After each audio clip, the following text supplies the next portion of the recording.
नमस्कार, मैं सौरभ पंत, सहायक अध्यापक एलटी गणित, राजकीय इंटर कॉलेज सत्यम, ब्लॉक लमगढ़, जनपद अल्मोड़ा में कार्यरत हूँ। आज हमने रोटेशनल मैकेनिक्स लिया। ये हमारा जिसे कहेंगे मैकेनिक्स का सबसे डिफिकल्ट चैप्टर होता है। इसका टॉपिक लिया हमने moment of inertia and total kinetic energy of a circular ring pure rolling. छल्ले का जड़त्व आघूर्ण और संपूर्ण गतिज ऊर्जा निकालनी, और जबकि कंडीशन है कि प्योर रोलिंग होगी। प्योर रोलिंग का अर्थ यह है कि बॉडी रोल भी करेगी, घूर्णन भी करेगी, ट्रांसलेशन भी करेगी, लेकिन उसमें स्लिपिंग नहीं होगी। इसको कहते हैं प्योर रोलिंग। आइए बच्चों, आज हम लोग मोमेंट ऑफ इनर्शिया निकालना सीखेंगे, जो कि शायद मैकेनिक्स का सबसे डिफिकल्ट टॉपिक होता है, क्योंकि इसमें इतनी सारी कॉन्सेप्ट्स हैं कि मोमेंट ऑफ इनर्शिया हर चीज़ का हर एक एक्सेस के सापेक्ष और अलग अलग आता है, और एक्सेस को पकड़ना ही बड़ा मुश्किल है कि जब इसका रोटेशन हो रहा है तो किस एक्सेस के अक्रॉस हो रहा है। तो एक प्रयास करते हैं कि इसको कैसे सीख सकते हैं। तो सबसे पहला हमने टॉपिक लिया है इसमें सर्कुलर रिंग। जैसे कि ये देखिए, ये क्या है, रिंग है। रिंग एक्चुअली कुछ नहीं, एक वृत्त है या चूड़ी का छल्ला देख लीजिए। ये सब आपके रिंग के उदाहरण है। अब रिंग हमारी कुछ इस प्रकार की होगी, इसका अपना क्या होगा, केंद्र होगा। अब इसकी मोमेंट ऑफ इनर्शिया की जब हम बात करें तो पहले तो इसमें देखेंगे इसमें मास डेंसिटी कौन सी होगी। क्योंकि इसका एरिया नहीं है, सिर्फ लेंथ है, तो इसमें मास डेंसिटी कौन सी होगी, लैम्डा वाली, यानी कि लीनियर मास डेंसिटी।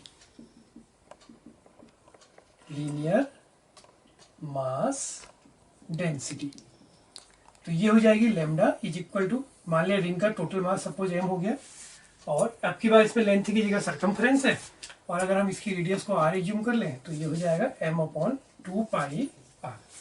इसके बाद अब इसका मोमेंट ऑफ इनर्शिया हम निकालेंगे किसके अक्रॉस। सपोज कीजिए, जैसे मैंने एक उदाहरण लिया है कि ये हमने एक रिंग है, इस रिंग को अगर मैं ऐसे घुमाता हूँ इस एक्सेस के अक्रॉस, ये एक्सेस है ना, जिस एक्सेस के अक्रॉस घूम रही है उसका पता लगाना बड़ा सिंपल है।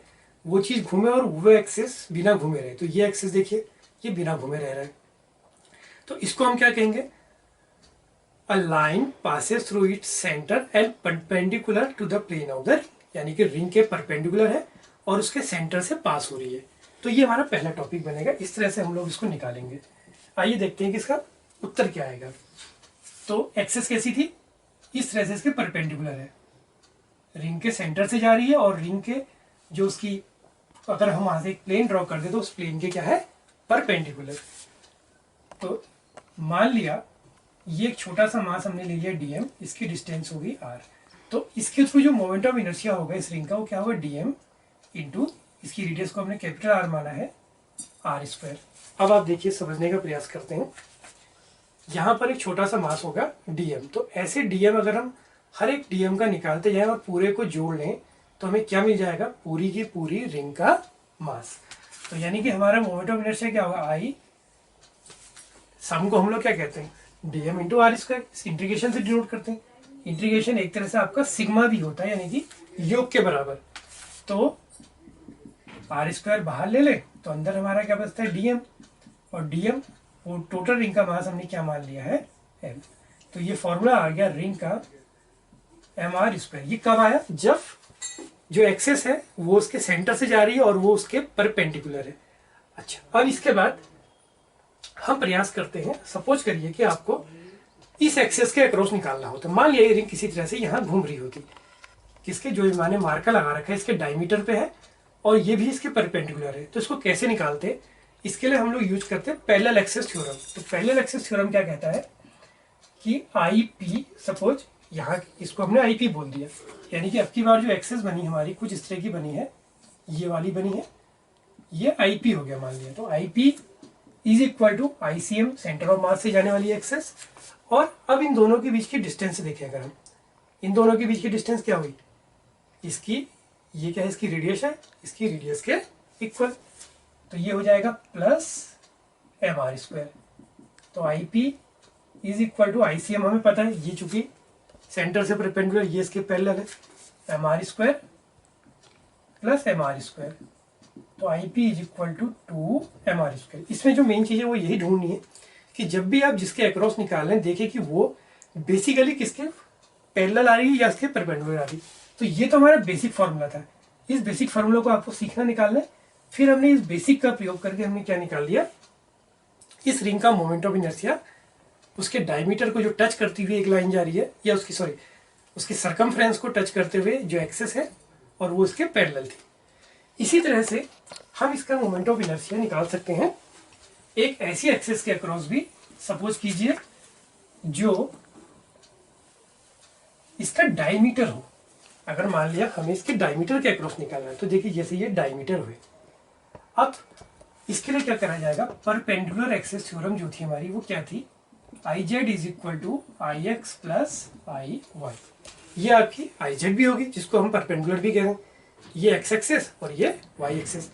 अब इसमें गौर करें, नॉर्मली जो हमारे पास सर्कुलर रिंग है इसकी रेडियस हमने इक्वल मानी, ये यूनिफॉर्म है, तो इसके दोनों जो डायमीटर है वो लेंथ के इक्वल हो गए। तो हम क्या कह सकते हैं, जब ये दोनों डायमीटर इक्वल हैं तो हम इसको भी आईडी मान सकते हैं और इसको भी आईडी कह सकते हैं, क्योंकि दोनों के इक्वल रेडियस जब सेम है तो इक्वल आ जाएगा। हाँ, ये कब अनइक्वल होगा, जब ये इलिप्स का केस हो जाए। अब इलिप्स में क्या होगा कि एक्स एक्सिस की लेंथ अलग है, वाई की अलग है, तो यहाँ पर आप आई एक्स डज नॉट इक्वल कहेंगे आई वाई, लेकिन यहाँ ये केस नहीं लगेगा। ये था आई जेड। आई जेड हमें पता ही है, जो भी हमने निकाला था वो था एम आर स्क्वायर, तो ये आ गया 2ID, तो ID आ गया एम आर स्क्वायर बाई 2। तो इसका मोमेंट ऑफ इनर्शिया उसके डायमीटर के अक्रॉस कितना हो गया, एम आर स्क्वायर बाई 2। अब मान लिया कि मुझे ऐसे निकालना है मोमेंट ऑफ इनर्शिया। अब आप देखिए ये सरकमफ्रेंस से जा रही है एक्सेस और ये किसके पैरेलल है, ये डायमीटर के पैरेलल है। तो यानी कि अब जो हमारा एक नया हमें निकालना है वो कुछ ऐसा निकालना था। तो हमें यही देखना है कि जिसके अक्रॉस निकालना है वो किसके पैरेलल है, जिसका हमें नोन आंसर है। तो हमें नोन आंसर इसका था, तो अगर इसके अक्रॉस निकालना हो तो फिर हम क्या करेंगे, पैरेलल एक्सिस थ्योरम लगाएंगे। तो सपोज इसको हमने I1 बोल दिया, तो I1 is equal to ID, और इनके बीच दोनों एक्सेस के बीच की डिस्टेंस कितनी है, R है, तो एम आर स्क्वायर। तो ये हो जाएगा I1 is equal to M R square by 2 plus M R square. तो I1 आ गया 3/2 एम आर स्क्वायर। तो बच्चों ये मुश्किल नहीं है, बहुत इजी है, थोड़ा सा हमें लॉजिक लगाना पड़ेगा कि कैसे इसको निकालते हैं। अब अगर हम इसकी काइनेटिक एनर्जी की बात करें, सपोज कीजिए कि आपने रिंग को, कोई इंक्लाइंड प्लेन है उससे हमने इस रिंग को गिरा दिया। मान लिया हमारे पास एक इंक्लाइंड प्लेन है, या अगर इंक्लाइंड नहीं भी है, हमने नॉर्मली एक बच्चे करते हैं ना, खेलते हो गेम, कोई चूड़ी को ऐसे घुमाते हुए फेंक देता है, तो जैसे चूड़ी को किसी बच्चे ने घुमाते हुए फेंक दिया तो चूड़ी ऐसे घूमते हुए चलती है, तो इसकी काइनेटिक एनर्जी की बात आती है। मान लिया जो ये रिंग है ये v स्पीड से मूव कर रही है। अब क्योंकि ये खाली मूव नहीं कर रही, ये रोलिंग भी कर रही है और आगे को गति भी कर रही है, स्लाइडिंग भी कर रही है, अगर इसको ऐसा कहें।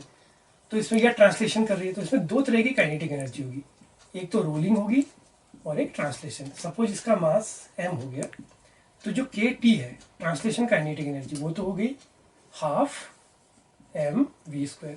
अब बात आई रोटेशनल की, ये कैसे निकलेगी। तो जब भी बॉल रोटेट करेगी आपको ये देखना है कि उस समय उसकी एक्सेस फिक्स्ड कौन सी है।